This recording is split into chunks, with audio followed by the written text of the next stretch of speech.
நீதிமொழிகளின் புஸ்தகம் 11வது அதிகாரம் 28வது வசனம்.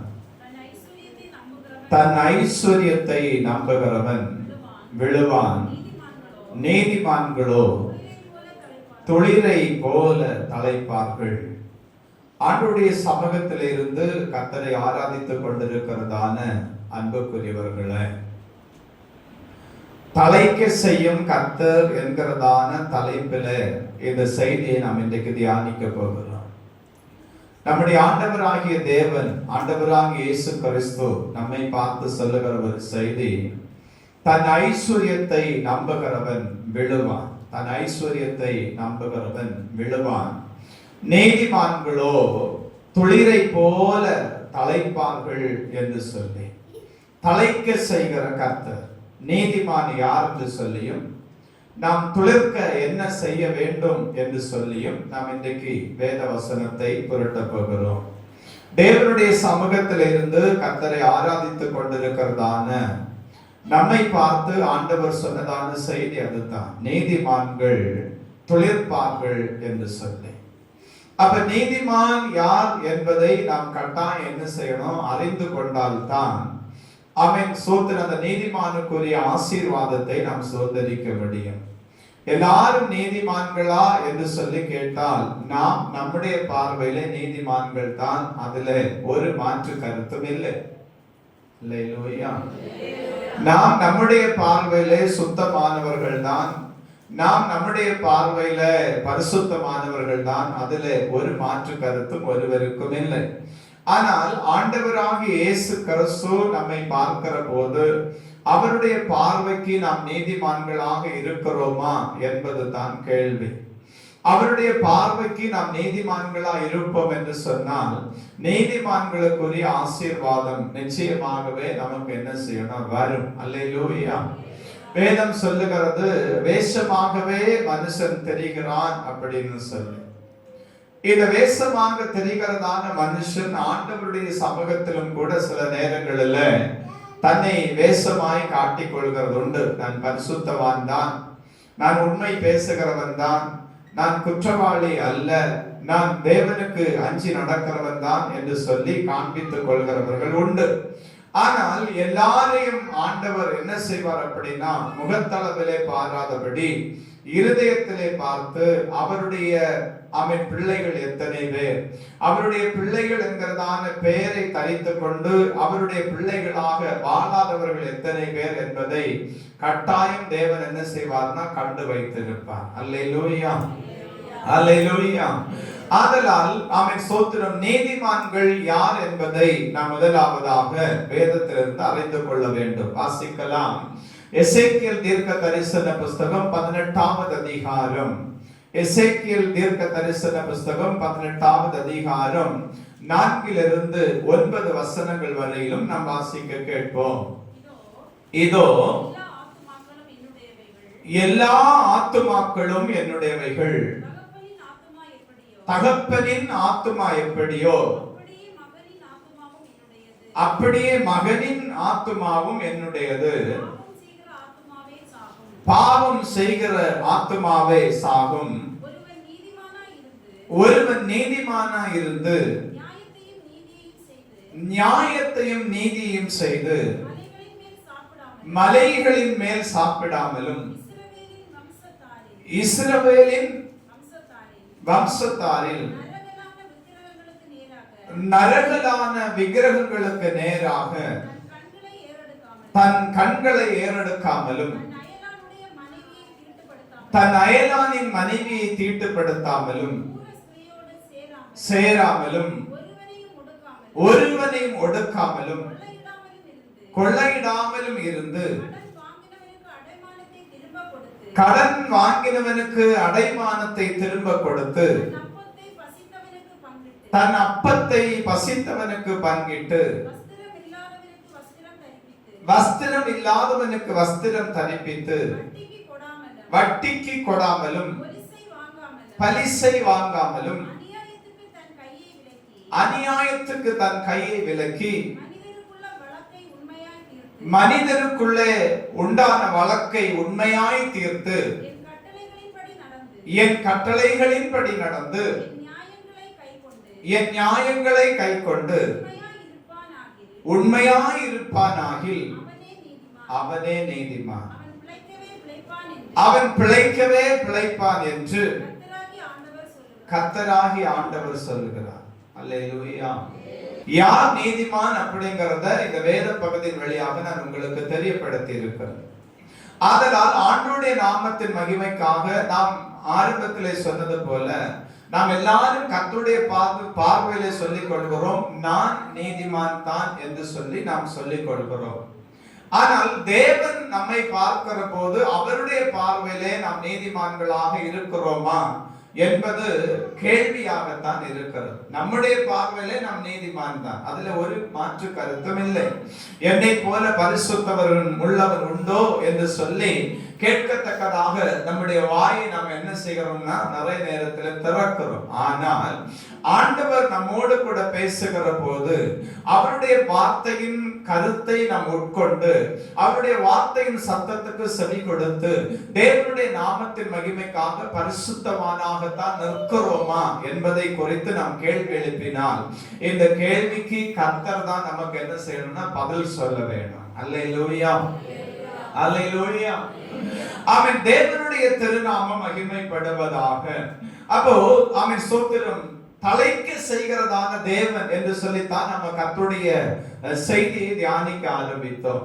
அப்ப செய்தியை தியானிக்கிறதற்கு அடிஸ்தானமாக யார் நீதிமான் என்பதை வேத புத்தகத்தின் வழியாக நம்ம தெரிந்து கொண்டோம். நாம தலைக்கிறதற்கு அல்லது நம்முடைய வாழ்க்கையில துளிர்வு உண்டாகிறதற்கு நாம் என்ன செய்ய வேண்டும் என்று சொல்லி சிந்திக்கலாம். வாசிக்கலாமா? லூக்கா சுவிசேஷம் புதிய ஏற்பாடுல மத்தேயு, மார்க்கு, லூக்கா. லூக்கா சுவிசேஷம் 18வது அதிகாரம் 11 14 வசனங்கள் வரை ஒவ்வொன்றாக நிறுத்தி வாசிங்க. பரிசேயன் நின்று, தேவனே, நான் பரிகாரர், அநியாயக்காரர், விபச்சாரக்காரர் ஆகிய மற்ற மனுஷரை போலவும் இந்த ஆயக்காரனை போலவும் இராததினால் உம்மை ஸ்தோத்தரிக்கிறேன். வாரத்தில் 2 தரம் உபவாசிக்கிறேன். என் சம்பாத்தியத்தில் எல்லாம் தசம பாகம் செலுத்தி வருகிறேன் என்று தனக்குள்ளே ஜெபம் பண்ணினான். ஆயக்காரன் தூரத்திலே நின்று தன் கண்களை வானத்துக்கு ஏறெடுத்து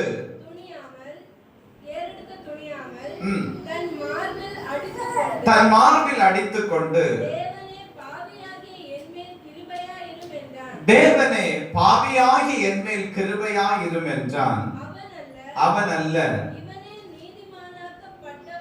இவனே நீதிமானாக்கப்பட்டவனாய் தன் வீட்டுக்கு திரும்பி போனான் என்று உங்களுக்கு சொல்லுகிறேன். போதுமா?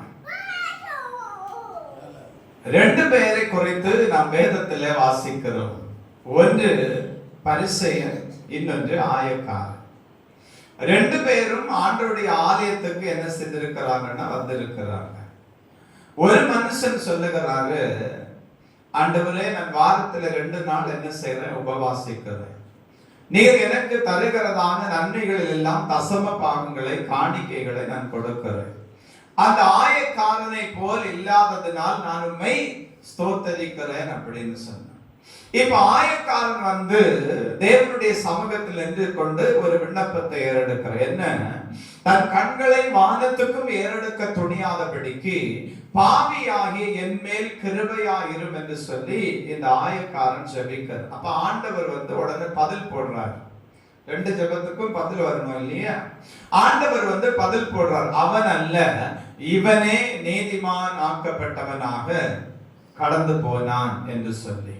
அப்ப தேவனுடைய சமூகத்தில் இருக்கிறதான் அன்புக்குரியவர்களே, கர்த்தருடைய சமூகத்தில் இருந்து நாம் ஆண்டவரை ஆராதித்துக் கொண்டிருக்கிறோம். அநேகர் இந்த நாளில் நினைக்கிறது என்ன அப்படின்னு சொன்னா, அவன் ஸ்தோத்திரம், எங்களிடத்துல ஆசீர்வாதங்கள் இருக்குது, நாங்க சபைக்கு செய்ய வேண்டியதான காரியத்தை எல்லாம் சரியா செய்து கொண்டு தானே இருக்கிறோம், நாங்க உபவாசிக்கிற காலங்களிலே உபவாசித்து கொண்டு தானே இருக்கிறோம், நாங்க மற்றவங்களை போல இல்லையே அப்படின்னு சொல்லிக் கொள்ளுகிற ஒரு அனுபவம் நம்முடைய திருச்சபைக்கு இருக்குது. அதனால தான் தேவன் இந்த செய்தியை நமக்கு இன்றைக்கு பகல் காலம் கொண்டு வந்திருக்கிறார். அல்லேலூயா. அதாவது என்னை பொறுத்த வரையிலும் நான் உங்களுக்கு சொல்லுவேன், நான் என்னோடு கூட இருக்கிறதான சக சகோதரனை ஒப்பிட்டு பார்க்கும்படிக்கு வேத புத்தகத்தின் வழியாக தெரிந்து கொள்ளப்பட்டவன் அல்ல. அதாவது ஆண்டவராக இயேசு கிறிஸ்துவினுடைய நாமத்தின் மகிமைக்காக அவராலே தெரிந்து கொள்ளப்பட்டவனும் அழைக்கப்பட்டவனும் அல்ல. ஆமென், ஸ்தோத்திரம். என்னுடைய சகோதரனை ஒப்பிட்டு பார்க்கும்படிக்கு அல்ல, நான் கிறிஸ்துவை எனக்கு முன்பதாக நிறுத்தி கிறிஸ்துவோடு கூட என்னை ஒப்பிட்டு பார்க்கும்படிக்கு தான் அழைக்கப்பட்டிருக்கிறேன். என்ன சத்தத்தை காணோம்? அல்லேலூயா.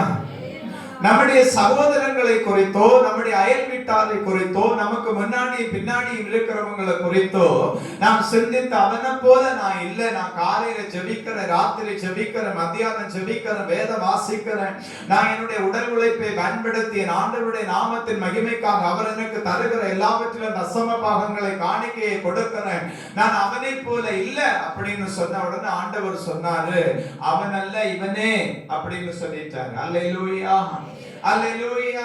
அதனால தேவனுடைய சமூகத்தில் இருக்கிறதான அன்புக்குரியவர்களே, நம்முடைய ஆண்டவர் நம்மை ஆசீர்வதிக்கணும் அப்படின்னு சொன்னா நாம என்ன செய்யணும் அப்படின்னு சொன்னா, நாம பாவி அப்படிங்கறத ஒத்துக்கொள்ளணும்.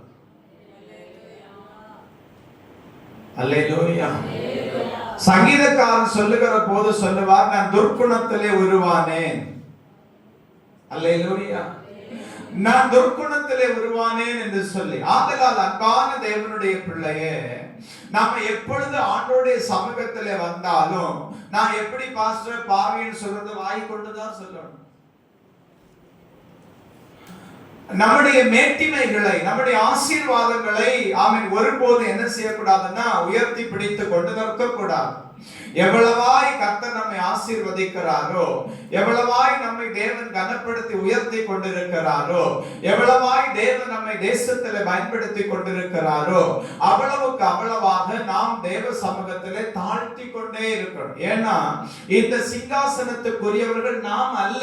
இந்த சிங்காசனத்துக்கும் நமக்கும் எந்த தகுதியுமே கிடையாது. தகுதி இல்லாத நம்ம தான் ஆண்டவர் இப்ப இந்த சிங்காசனத்துல என்ன செய்திருக்கிறார், வைத்திருக்கிறார். அப்படி வைக்கப்பட்டிருக்கிறதான நாம சிங்காசனத்தில் இருந்து கொண்டு தேவனை உயர்த்தி மகிமைப்படுத்தணுமே தவிர, நாம் சிங்காசனத்தில் இருக்கிறோம் என்று சொல்லி நம்மை நாமே உயர்த்தி மகிமைப்படுத்தி கொண்டிருந்தால் நம்முடைய வாழ்க்கையில நாம் நீதிமான்கள் என்கிறதான அந்தஸ்திலிருந்து கீழே விழுந்து விட்டோம் என்பதுதான் அர்த்தம். அல்லேலூயா, அல்லேலூயா.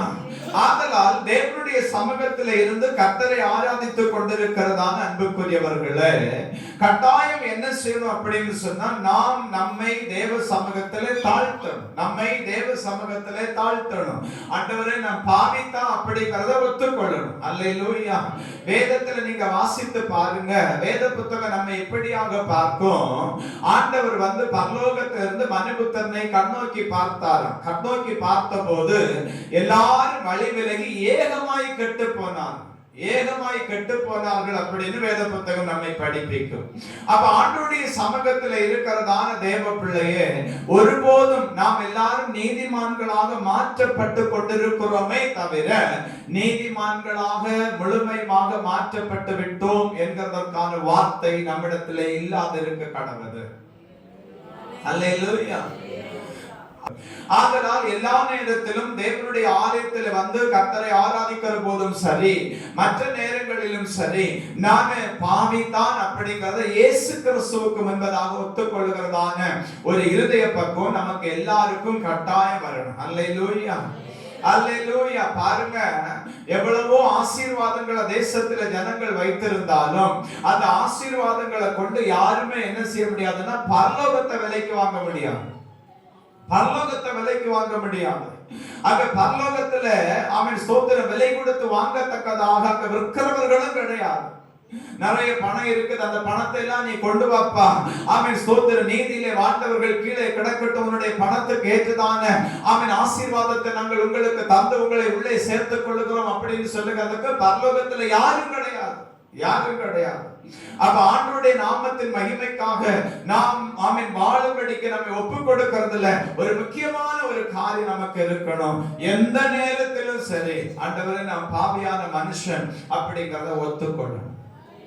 அல்லேலூயா. நம்மை அப்போஸ்தலனாகிய பவுலை போல ஆண்டவர் தேசத்தில் பயன்படுத்தட்டும். ஆனால் அது அவருடைய நாமத்தின் மகிமைக்காக மட்டுமே தவிர வேறொன்றுக்காகவும் கிடையாது. நம்முடைய பேர் பிரஸ்தாபத்துக்காக அல்ல அவர் நம்மை பயன்படுத்தி கொண்டிருக்கிறது. நம்முடைய ஆசீர்வாதத்துக்காக அல்ல அவர் நம்மை பயன்படுத்தி கொண்டிருக்கிறது. தேசத்தில் அவரால் தெரிந்து கொள்ளப்பட்டதான ஜனங்கள் அழிவின் நரகத்துக்குள்ளே கடந்து போக கூடாது என்பதற்காகத்தான் நம்மை பயன்படுத்தி கொண்டிருக்கிறாரே தவிர மற்றொன்றுக்காக அல்ல. நீதிமான்கள் கட்டாயம் ஆசீர்வதிக்கப்படுவார்கள். கடந்த 2008 ஆண்டுல 2009 ஆண்டுல ஆமென் ஸ்தோத்திரம் எனக்கு பழக்கமான ஒரு போதகர் அவருடைய ஆமென் ஸ்தோத்திரம் தகப்பனாரும் சகோதரியும் 2 சகோதரர்களும் உண்டு அந்த மனுஷனுக்கு. அந்த வீட்டுக்கு நான் முதலாவதாக கடந்து போன போது பிடிமண் பிடித்து கட்டப்பட்டதான ஒரு வீடு. அந்த வீடு பிடிமண் பிடித்து கட்டப்பட்டதான ஒரு வீடு. அந்த வீட்டுக்குள்ளே கடந்து போன போது மாற்று வஸ்திரம் இல்லாத ஒரு சூழ்நிலை அந்த வீட்டுக்குள்ளே இருந்ததை நான் கண்டேன். அங்கே போய் அவன் ஸ்தோத்திரம் ஒரு டம்ளர் தண்ணி நான் குடிக்க கேட்டதுக்கு அந்த அம்மா அவன் ஸ்தோத்திரம் என்ன பார்த்துட்டு, நாங்க எப்படி பாஸ்டர் உங்களுக்கு தண்ணி தர முடியும், எங்க வீட்டுல அதற்குரியதான எந்த ஒரு ஆசீர்வாதங்களும் நன்மையும் இல்லைன்னு சொன்னாங்க. நான் சொன்னேன், கர்த்தர் உங்களை ஆசீர்வதிப்பார். நீங்கள் தேவனுடைய நாமத்தின் மகிமைக்காக வாழ்கிறது உண்மையானா, நீங்கள் ஆண்டவருடைய நாமத்தின் மகிமைக்காக அவன் தேவ சமூகத்தில் உங்களை தாழ்த்தி நீங்கள் வாழ்வது உண்மையானா, உங்கள் பிள்ளைகள் வாழ்ந்திருக்கிறதை நீங்கள் பார்க்கத்தக்கதாக, உங்கள் பிள்ளைகளுடைய ஆசீர்வாதம் தேசத்திலே பெருகி இருக்கிறதை நீங்கள் பார்க்கத்தக்கதாக கர்த்தர் உங்களுக்கு உதவி செய்வார் அப்படின்னு சொல்லி நான் சொல்லிட்டு அவங்கள்ட்ட ஜெபிக்க ஆரம்பித்தேன். அவங்கள்ட்ட சொன்னேன், எனக்காக நீங்க ஜெபிக்கணும் அப்படின்னு சொல்லி நான் கேட்டுக்கொண்ட போது அவர்களுடைய கண்கள் நிறைந்து அழுதாங்க. நான் போய் எப்படி பாஸ்டர் உங்களுக்கு ஜெபிக்கிறது அப்படின்னு சொல்லி என்கிட்ட கேட்டாங்க. நான் சொன்னேன், கவலைப்படாதுங்க, தயவு செய்து நீங்கள் எங்களுக்காக எங்கள் பிள்ளைகளுக்காக ஜெபிக்க ஆரம்பிங்க, தேவன் உங்களை ஆசீர்வதிப்பார். அல்லேலூயா. ஆண்டுகள் கடந்து போனது அன்புக்குரியவர்களே. 3 பேர் ஆமென் ஸ்தோத்திரம். மூத்தவர் சகோதரன் பாஸ்டரா இருக்கிறார். 2 பிள்ளை, 2 அம்மிமார் உண்டு அவங்களுக்கு. ஆமென் ஸ்தோத்திரம். சகோதரி உண்டு, தாய் தகப்பன்மார் உண்டு. இப்படியாய் குடும்பமா இருந்த அந்த சிறிய வீட்டுக்குள்ளே வாழ்ந்து கொண்டிருந்தாங்க. வெறும் பிடிமண்ணினால பிடிக்கப்பட்ட வீடு. அது இவ்வளவு உயர்ந்தா இருக்கும் சவர் மொத்தத்துல. அதுக்கு மேல ஆஸ்பெட்டா சீட்டை போட்டு அந்த வீட்டுக்குள்ளே தங்கி வாழ்ந்து கொண்டிருந்தாங்க. அப்படியே ஸ்தோத்திரம் அந்த தரையில படுக்கும் போது பாத்தீங்கன்னா கரடு முரடா இருக்கும். ஒரு லெவல் இல்லாம ஆமென் இடப்பட்டு இருக்கிறதான ஒரு தரை. அவங்களுடைய வீட்டுல சேரன தெரியுமா, பிடிமண்ணினாலே பிடித்து வைக்கப்பட்டதான சுவர் தான் ஆமென் ஸ்தோத்திரம். வெளியிலிருந்து போறவங்களுக்கு கொடுக்கப்பட்டு இருக்கிறதான சேர். வராந்த இருக்குது இல்லையா, அந்த வராந்தல இருக்கிறதான கைப்பிடி மண்ணுக்கு மேலதான் இருக்கணும். அப்படிப்பட்டதான மிகவும் ஏழ்மை நிறைந்ததான ஒரு குடும்பம். அந்த குடும்பத்தில் ஆண்டவருடைய நாமத்தின் மகிமைக்காக நான் கடந்து போய் ஜெபிக்க ஆரம்பித்தேன். கிட்டத்தட்ட ஆமென் ஸ்தோத்திரம் 6 மாதங்கள் ஒவ்வொரு வாரமும் கண்டினியூவா நான் சனிக்கிழமை காலையில் அந்த வீட்டுக்கு போவேன். ஒவ்வொரு வாரமும் கண்டினியூவா ஆமென் 6 மாதங்கள் அந்த வீட்டுக்கு என்ன செய்தேன்னா தொடர்ந்து கடந்து போய் ஜெபித்து அந்த வீட்டுக்கு தேவையான நன்மைகளை என்னால முடிந்த அளவு நான் அந்த குடும்பத்துக்கு என்ன செய்தேன்னா வாங்கி கொடுத்து அந்த குடும்பத்துக்காக நான் ஜெபித்த போது அந்த வீட்டுல இருக்கிறதான பாஸ்டர் அவர் என்ன செய்தார்னா சவுதி அரேபியாவுக்கு போகும்படிக்கு ஆண்டவர் உதவி செய்தார். அல்லேலூயா. நான் தான் பாருங்க ஏர்போர்ட் வரைக்கும் போறதுக்கு அவங்களுக்கு கொண்டு வர்றதுக்கு எந்த வசதியும் கிடையாது, எந்த ஒரு உதவியும் கிடையாது. நான் தானே ஆமென் ஸ்தோத்திரம் என்னுடைய வாகனத்தில் ஏற்றி களியக்காவில பஸ் ஸ்டாண்ட்ல கொண்டு பஸ் ஏற்றி விட்டுட்டு நான் சொன்னேன், ஆமென் ஸ்தோத்திரம் மெலித்தாவிலே கடந்து போன போது ஆமென் ஸ்தோத்திரம் அப்போஸ்தலனாகிய பவுலை ஒரு விரியன் கவி கொண்டது போல சத்துரு உன்னை கவி கொள்ளும்படிக்கு உனக்கு விரோதமாக படைவாளோடு நிற்கிறதை நான் காண்கிறேன். ஆனாலும் சத்துரு தோற்று போகத்தக்கதாக நீ போகிறதான தேசத்துல கர்த்தர் உன்னை ஆசீர்வதிப்பார் அப்படின்னு சொல்லி. அல்லேலூயா. அந்த சகோதரனுக்கு உடனே சங்கடமா போச்சு. பாஸ்டர், நான் ஆமென் ஸ்தோத்திரம் பிரயாணம் பண்ண போறேன், எனக்கு ஆமென் ஸ்தோத்திரம் மாற்று வஸ்திரத்துக்கே வழி கிடையாது. மொத்தத்திலே அந்த மனுஷன் கொண்டு போனது வெறும் 3 Dress தான் போட்டுட்டு போனது. 1 2 Dress ஆமென் ஸ்தோத்திரம் எடுத்துக்கொண்டதுன்னு சொல்றதை விட இனாமாய் பெற்றுக்கொண்டது. சப்பல நான் புதுக்கடை கேகேபில கூட்டிட்டு வந்து வாங்கி கொடுத்து கர்ச்சிப் எல்லாம் வாங்கி கொடுத்து அவன் ஜெபம் பண்ணி தேவனுடைய நாமத்தின் மகிமைக்காக கொண்டு அவன் பஸ் ஏத்தி விடுகிற போது ஆவியானவர் என்னோடு கூட பேசினான். அவன் கடந்து போகிறதான மெலித்தாவிலே அப்போஸ்தலனாகிய பவுலுடைய கரங்களை விரியன் கவி கொண்டது போல சத்துருவனை கவி கொள்ளும்படிக்கு நின்று கொண்டிருக்கிறான் என்பதை அவனுக்கு சொல்ல வேண்டும். மாத்திரம் அல்ல, ஆமென் ஸ்தோத்திரம், நாமத்தின் மகிமைக்காக நான் இந்த தேசத்திலே பயன்படுத்துவேன், அவனை ஆசீர்வதிப்பேன் என்று சொல்லி நான் சொன்ன உடனே அவருக்கு சங்கடமா போச்சு. நான் பிரயாணம் பண்ற நேரத்துல இப்படி சொல்றீங்களே பாஸ்டர் அப்படின்னு சொல்லி நான் சொன்னேன், ஒண்ணும் இல்ல, தைரியமா இருங்கள், நாங்கள் செபிக்கிறோம். அல்லேலூயா, அல்லேலூயா. நாங்கள் ஜெபிக்கிறோம் தேவனுடைய நாமத்தின் மகிமைக்காக. 6 மாத காலங்கள் சவுதி அரேபியா தேசத்தில் இருந்த அந்த சகோதரன் தேவனுடைய ஊழியத்தை நிறைவேற்ற கர்த்தர் அவனுக்கு உதவி செய்தார். ஆமென் ஸ்தோத்திரம். கடந்த நாளில் நான் போயிருந்த போது அவனுடைய 2 தம்பிகளுக்கு 2 வீடு தனியா போட்டாச்சு. ஆமென் ஸ்தோத்திரம். இந்த ஊழியக்காரனுக்கு ஒரு வீடு தனியா போட்டாச்சு. மாத்திரமல்ல 3 பேருக்கு 3 கார் ஆண்டவர் கொடுத்தாச்சு. 3 பேருக்கு பிள்ளைகள் ஆண்டவர் கொடுத்தாச்சு. இளைய சகோதரன் சிங்கப்பூர் தேசத்துல மனைவியோடு கூட குடும்பமாய் வாழ்ந்து கொண்டிருக்கிறார். சிங்கப்பூர் தேசத்தில் ஆண்டவருடைய நாமத்தின் மகிமைக்காக அந்த சகோதரி வேலை பார்க்குது. அந்த சகோதரி வேலை பார்க்கிறது மாத்திரம் அல்ல, இந்த அம்மா சொன்னாங்க இல்லையா, நாங்க எப்படி பாஸ்டர் குடிக்கிறதுக்கு உங்களுக்கு தண்ணி தர முடியும், அவ்வளவு ஏழ்மையும் தரித்திரமும் நிறைந்த ஜனமாய் அல்லவோ நாங்க வாழ்ந்து கொண்டிருக்கிறோம்னு சொன்ன அந்த அம்மா சொல்றாங்க, நான் கடந்த வாரத்துல பார்த்த போது நான் சிங்கப்பூருக்கு போறேன் என் பிள்ளைங்களுக்கு கிட்ட வாழ்றதுக்காக. அல்லேலூயா. நான் சிங்கப்பூருக்கு போக போறேன், என்னுடைய இளைய மகன் என்னை அழைத்துக் கொண்டிருக்கிறான், நான் சிங்கப்பூருக்கு போக போறேன் என்று சொல்லி. அன்புக்குரியவர்களே, நம்முடைய ஆண்டவர் அப்படிப்பட்டவர் தான். நீதிமான்களை நிச்சயமாய் ஆண்டவர் தலைக்க பண்ணுவார். என்ன, நாம நீதிமானா இருந்திரணும், அது ஒண்ணுதான்.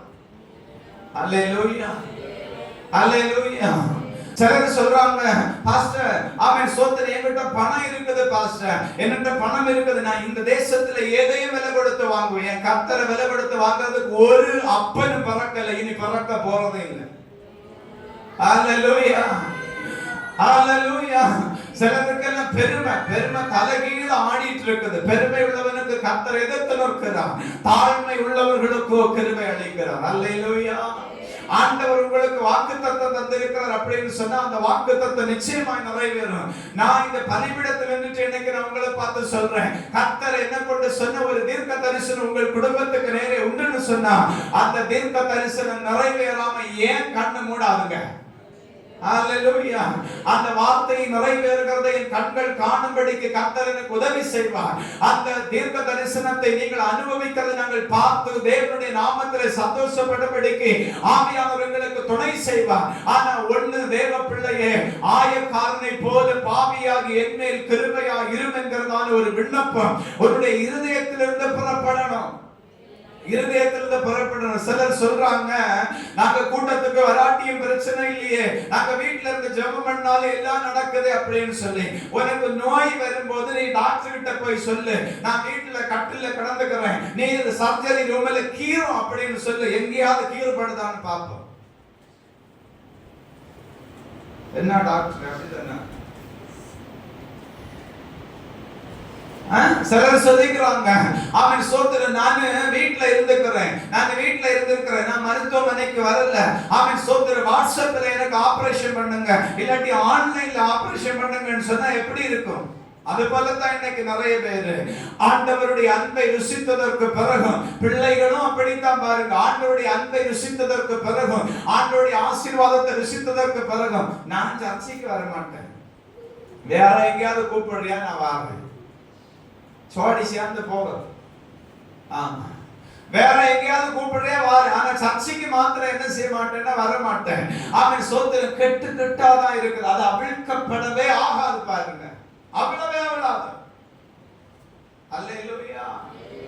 அல்லேலூயா. ஏன் அப்படி அவளல் அப்படின்னு சொன்னா, நீ உன்னை தான் நியாயப்படுத்திக் கொண்டு தேவ சமூகத்தில் நின்று கொண்டிருக்கிறாயே தவிர உனக்கு நியாயாதிபதியாக ஒருத்தர் இருக்கிறார் அப்படிங்கறத நீ மறந்தே போன. சிலர் சொல்றாங்க, நாங்க சர்ச்சைக்கு வரல, எங்களுக்கு ஒண்ணு நடக்கலையா, உங்களோட நாங்க நல்லா தானே இருக்கோம் அப்படிங்கிறாங்க.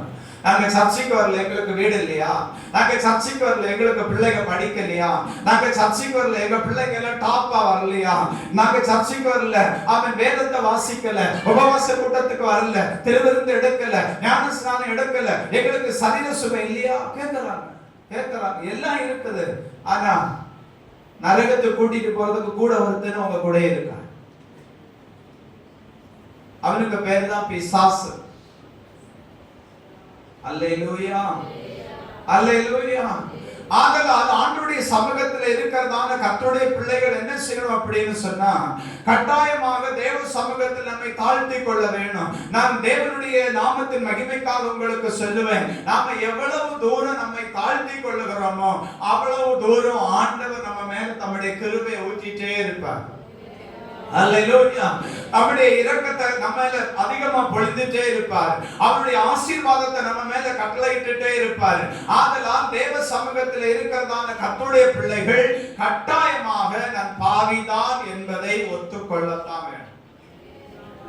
அல்லேலூயா. நீங்க ஒத்துக்கொள்றீங்களோ இல்லையோ அது எனக்கு தெரியல. ஆனா ஒத்துக்கொண்டா நமக்கு ஆசீர்வாதம் உண்டு. நமக்கு ஞானம் இருக்கலாங்க. நாம செத்து போனதுக்கு பிறகு இந்த ஞானம் பயன்படுதுன்னு நினைக்கிறீங்க? அல்லேலூயா. ஆதலால் ஆண்டவருடைய சமூகத்தில் இருக்கிறதான கர்த்தருடைய பிள்ளைகளை தயவாக நீங்கள் ஆண்டவரை நோக்கி பாருங்க.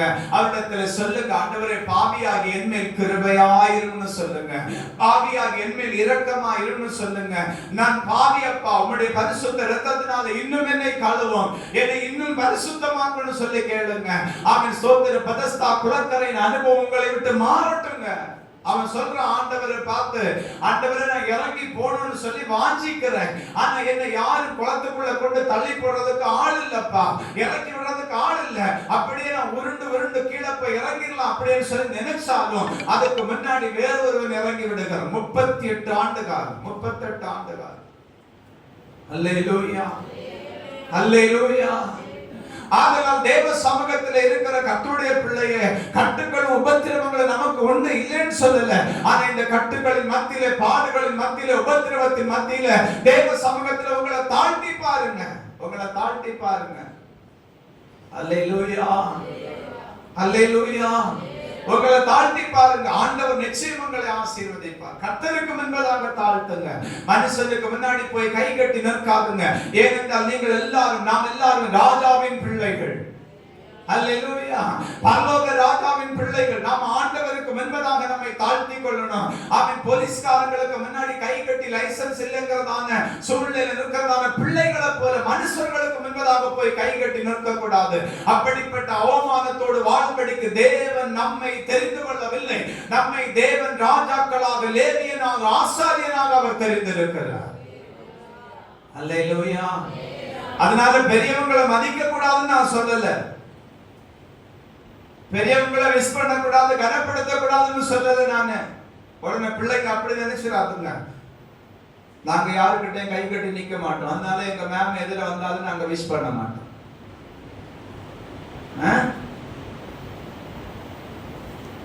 அல்லேலூயா.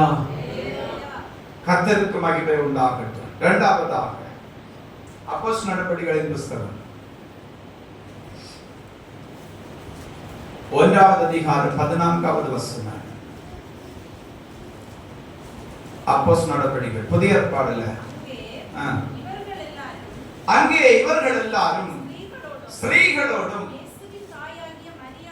இயேசுவின் தாயாகிய மரியாளோடும்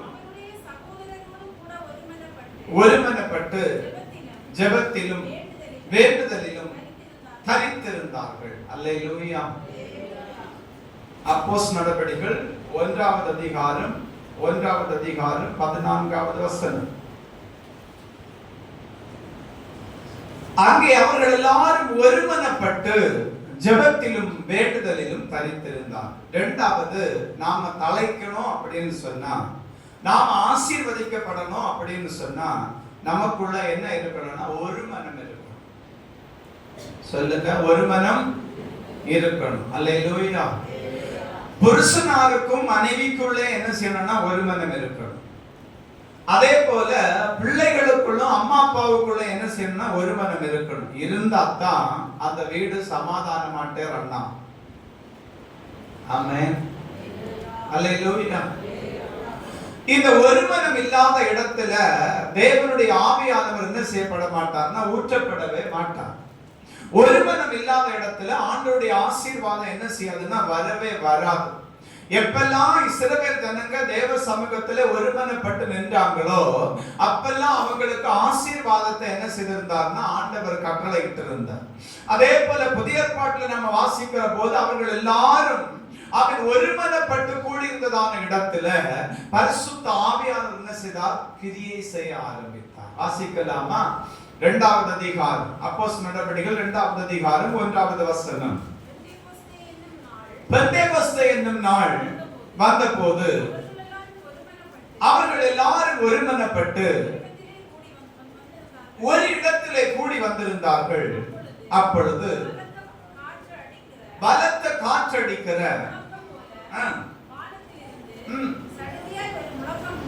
சடுதியாய் ஒரு முழக்கம் உண்டாகி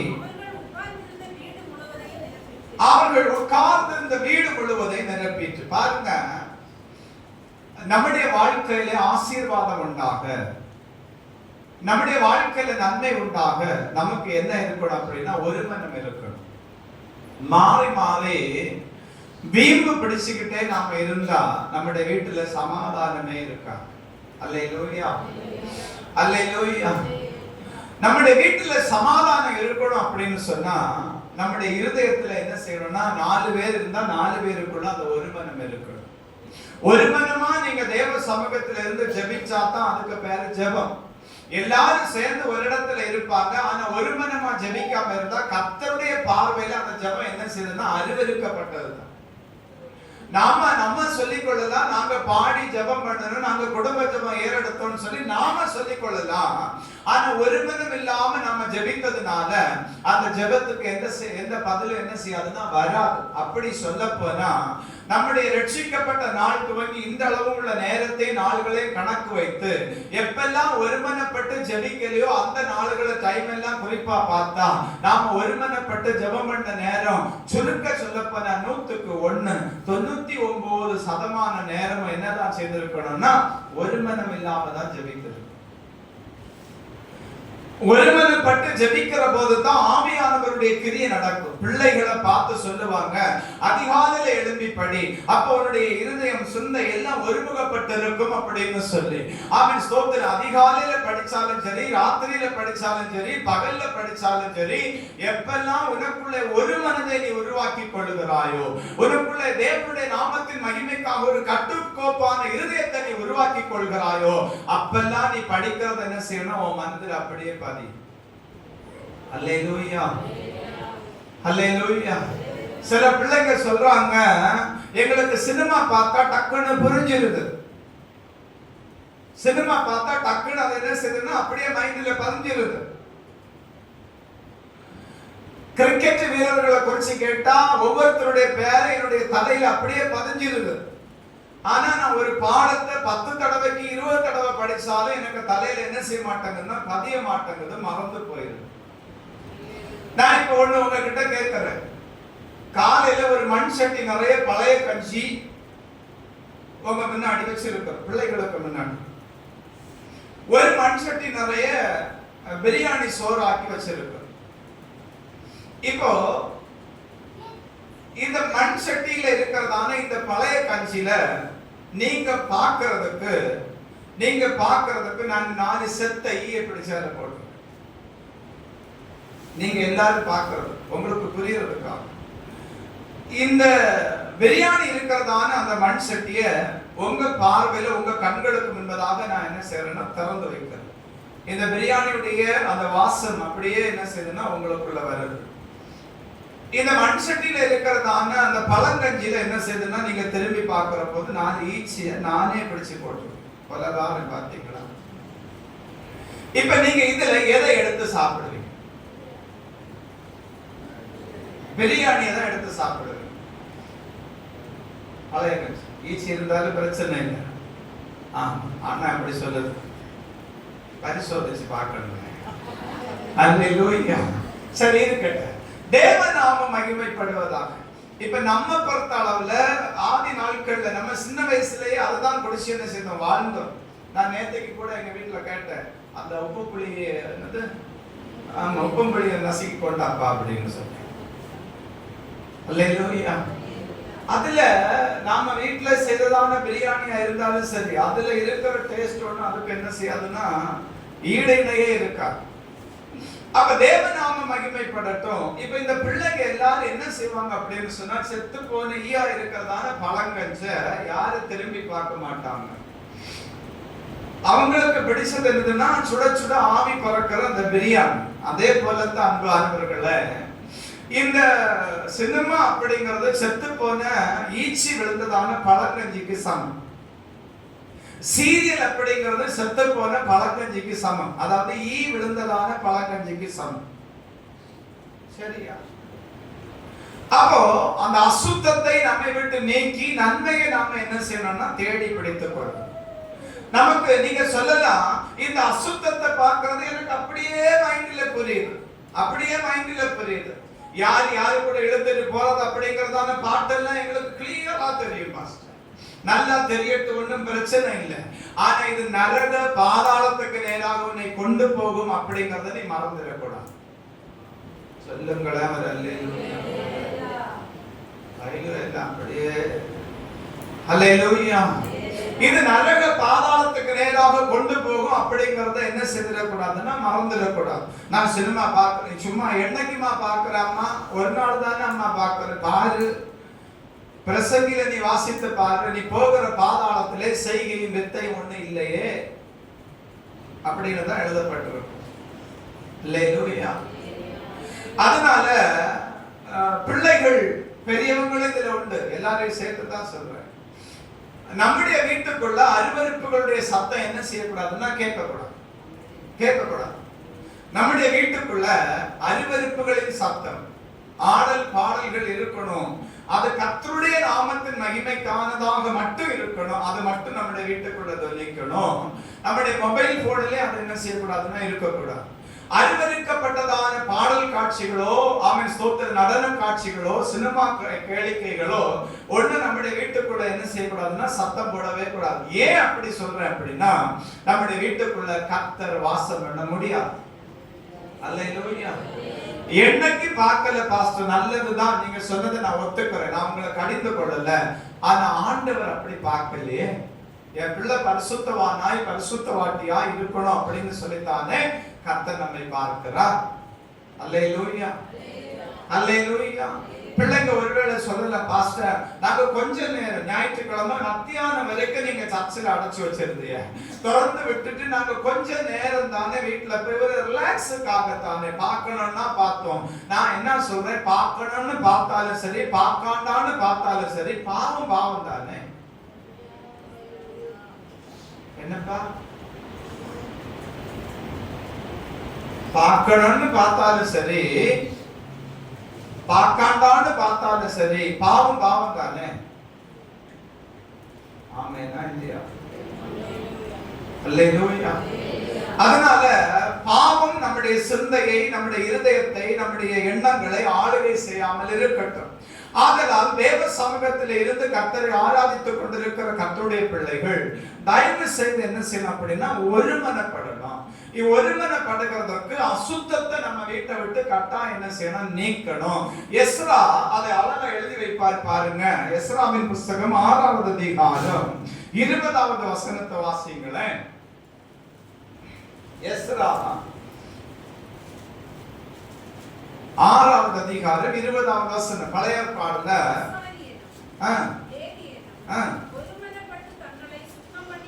ஆசாரியரும் லேவியரும் ஒருமனப்பட்டு தங்களை சுத்தம் பண்ணி கொண்டதினால் எல்லாரும் சிறையிருப்பிலிருந்து வந்தவர்கள் எல்லாருக்காகவும் சகோதரருக்காகவும் தங்களுக்காகவும் பஸ்காவின் ஆட்டுக்குட்டிகளை அடித்தார்கள். அல்லேலூயா.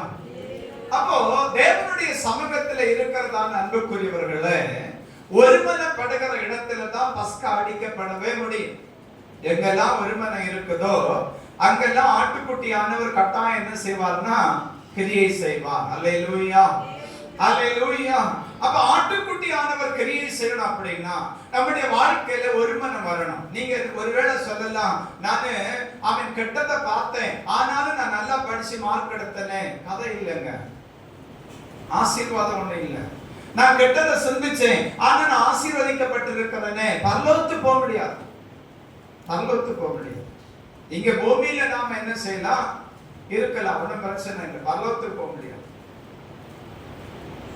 அப்ப பரலோகத்துக்கு போகணும் அப்படின்னு சொன்னா, நமக்காக பஸ்கா அடிக்கப்படணும் அப்படின்னு சொன்னா, பஸ்கா பலியை நாம என்ன செய்யணும், கொண்டாடணும் அப்படின்னு சொன்னா, நாம இந்த அசுத்தத்தை விட்டு ஒருமனப்பட்டு கிறிஸ்துவின் சன்னிதானத்தில் வரணும். அல்லேலூயா.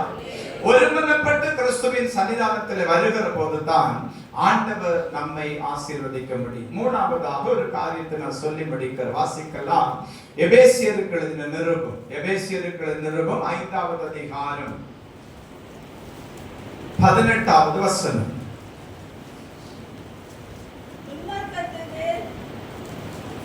படிங்கம்மா. வரி கொள்ளாமல் ஆவியினால் நிறைந்து சங்கீதங்களினாலும் கீர்த்தனைகளினாலும் ஞான பாட்டுகளினாலும் ஒருவருக்கு ஒருவர் புத்தி சொல்லிக் கொண்டு உங்கள் இருதயத்தில் கர்த்தரை பாடி கீர்த்தனம் பண்ணி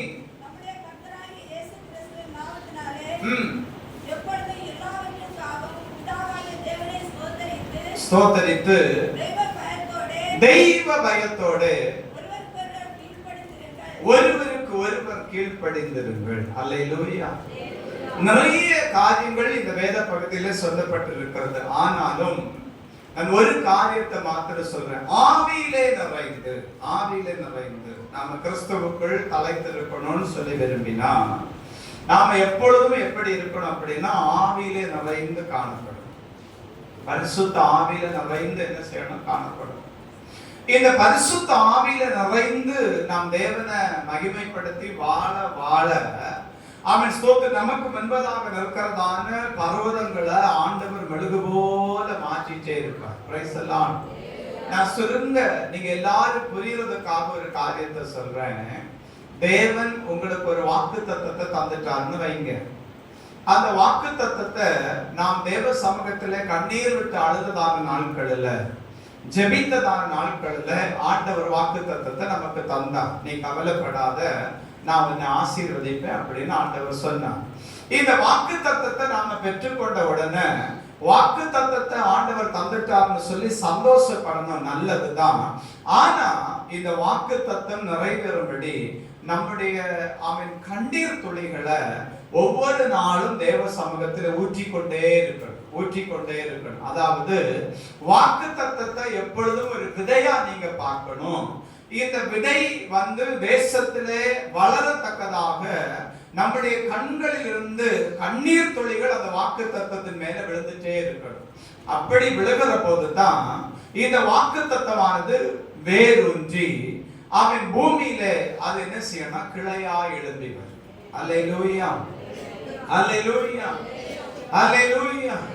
அப்போ வாக்கு தத்தத்தை ஆண்டவர் நமக்கு தந்துட்டாருன்னு சொல்லிட்டு நாம பைபிள்ல வைக்கிறதுனாலயோ பாக்கெட்ல வைக்கிறதுனாலயோ ஒரு பிரயோஜனமுமே இல்லை. பாருங்க, ஒரு பிரயோஜனமுமே இல்லை. நீங்க பாத்தீங்கன்னா கோழிகளை நாம அடை வைக்கிறோம். 10, 12, 15 முட்டைகளை அது கோழிக்கு தகுந்தாப்புல நம்ம வைக்கிறோம். 21 நாட்கள் அந்த குஞ்சானது பொரித்து வெளியே வரும்படிக்கு நாம என்ன செய்யணும்னா காத்திருக்கிறோம். அப்போ நாம மனுஷர்களாக வெளியே இருந்து காத்திருந்து கொண்டாலும் அந்த கரு உருவாகும்படிக்கு பிரயாசப்படுகிறதான ஒரு ஜீவன் அங்கே இருக்கு. கரு உருவாகும்படிக்கு பிரயாசப்படுகிறதான ஒரு ஜீவன் அங்கே இருக்குது. அந்த ஜீவன் என்ன செய்யுது அப்படின்னா தன்னுடைய சரீரத்தினுடைய பலனை களைந்து அந்த முட்டைக்கு மேல இரவு பகலாக 21 நாட்களும் அடையும். இரவு பகலாக 21 நாட்களும் அடையிருக்கும். எதுக்காக அது இருக்குது அப்படின்னா, அவன் ஸ்தோத்திர தன்னுடைய எஜமானுக்கு நன்மையை கொடுக்க வேண்டும் என்பதற்காக, தன்னுடைய சந்ததி தேசத்திலே பெருக வேண்டும் என்பதற்காக அது காத்திருக்கிறது. அப்ப ஆண்டவருடைய சமூகத்தில் இருக்கிற அன்புக்குரியவர்களே, நாம எல்லாரும் ஆசீர்வதிக்கப்படணும் அப்படிங்கறதான வாஞ்சை நமக்கு இருக்குது. ஆசீர்வதிப்பேன் அப்படின்னு சொல்லி கர்த்தர் நமக்கு வாக்கு தத்தத்தை தந்துட்டாரு. இந்த வாக்கு தத்தத்தை நாம பைபிளுக்குள்ளே பாக்கெட்டுக்குள்ளே வச்சுட்டு இராம, நாம நம்முடைய சரீரத்தினுடைய பலனை களைந்து இந்த வாக்கு தத்தம் நம்முடைய வாழ்க்கையில நிறைவேறும்படி நாம பிரயாசப்பட்டாதான் ஒரு ஜீவன் உருவாகும். அல்லேலூயா. ஒரு ஜீவன் உருவாகும். அப்படி உருவாகிறதான ஜீவன் தான் நம்முடைய கண்களுக்கும் இருதயத்துக்கும் சந்தோஷத்தை கொண்டு வரும். யாரோ ஜெபம் பண்ணி நமக்கு ஆசீர்வாதத்தை கொண்டு வரட்டும் அப்படின்னு சொல்லி யாருமே நினைக்காது. ஆவியிலே நிறைந்து எல்லா நேரத்திலும் எந்த நேரத்திலும் நீங்க ஆவியில நிறைந்து காணப்படும். நீங்க வேலை செய்யலாம், வேலை செய்யணும்னு நான் சொல்லல. வேலை செய்கிற போது உங்கள் இருதயம் அந்த பரிசுத்த ஆவியானுடைய அன்பை ருசிக்கணும். நீங்க வாகனம் ஓட்டுகிற போது அந்த பரிசுத்த ஆவியானுடைய அன்பை உங்க இருதயம் ருசிக்கணும். நீங்க நித்திரையா இருக்கிற போது பரிசுத்த ஆவியானுடைய அன்பு உங்களுக்குள்ள ஊற்றப்பட்டு இருக்கிறத நீங்க உணரணும். அப்படிப்பட்ட ஒரு ஆவிக்குரிய தன்மைக்கு நேராக திருச்சபை வரட்டும். திருச்சபை கர்த்தர் ஆசீர்வதிப்பார். அல்லேலூயா. ஒருமனப்படணும் அப்படிங்கறதான காரியத்துல நான் ஒரு வார்த்தை கூட சொல்லி முடிக்கிறேன். நீங்க பனை ஓலை பாருங்க, பனை ஓலை பாருங்க.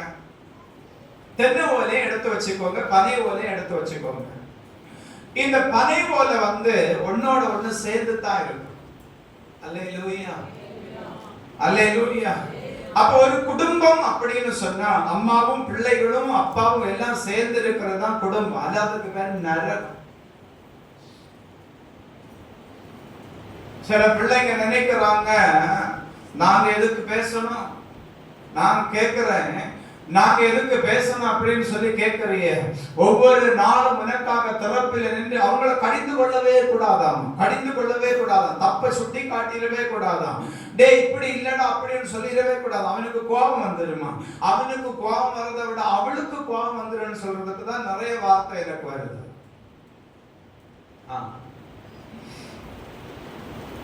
பிள்ளைகள் கட்டாயம் என்ன செய்யுங்க, தேவ நாமத்தின் மகிமைக்காக தெய்வ பயத்தோடு வாழுங்க, துன்மார்க்கமா வாழாதிருங்க. குமாரன் கோபம் கொள்ளாமலும் நீங்கள் வழியிலே அழியாமலும் இருக்கும்படி அவருடைய பாதத்தை முத்தம் செய்யுங்கள். கொஞ்ச காலத்தில் அவருடைய கோபம் பற்றி எரியும். அவரை அண்டிக் கொள்கிற யாவரும் பாக்கியவான்கள். 2ஆம் சங்கீதத்தை நீங்க வாசித்து பாருங்க.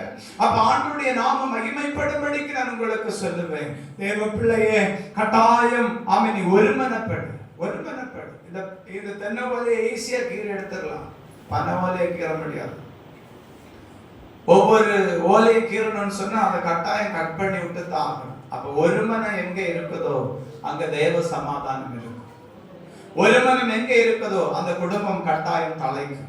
ஆவில யார் நிறைஞ்சிருக்கிறாங்களோ அவங்க நிச்சயமா ஆசீர்வதிக்கப்படுவாங்க. யார் தேவ சமூகத்துல தங்களை தாழ்த்தி நான் பாவி என்பதை ஒத்துக்கொள்கிறாங்களோ அவங்க நிச்சயமா ஆசீர்வதிக்கப்படுவாங்க. முழங்கால் படியிடலாம், முழங்கால் படியிட்டு தன் ஐஸ்வர்யத்தை நம்புகிறவன் விழுவான், நீதிமான்களோ துளிரை போல தலைப்பார்கள் என்று கர்த்தர் நம்மோடு கூட பேசினார். ஆண்டவருடைய நாம மகிமைப்படும்படி நாம் தலைக்க முதலாவதாக நான் பாவி என்பதை ஒத்துக்கொள்ள வேண்டும்.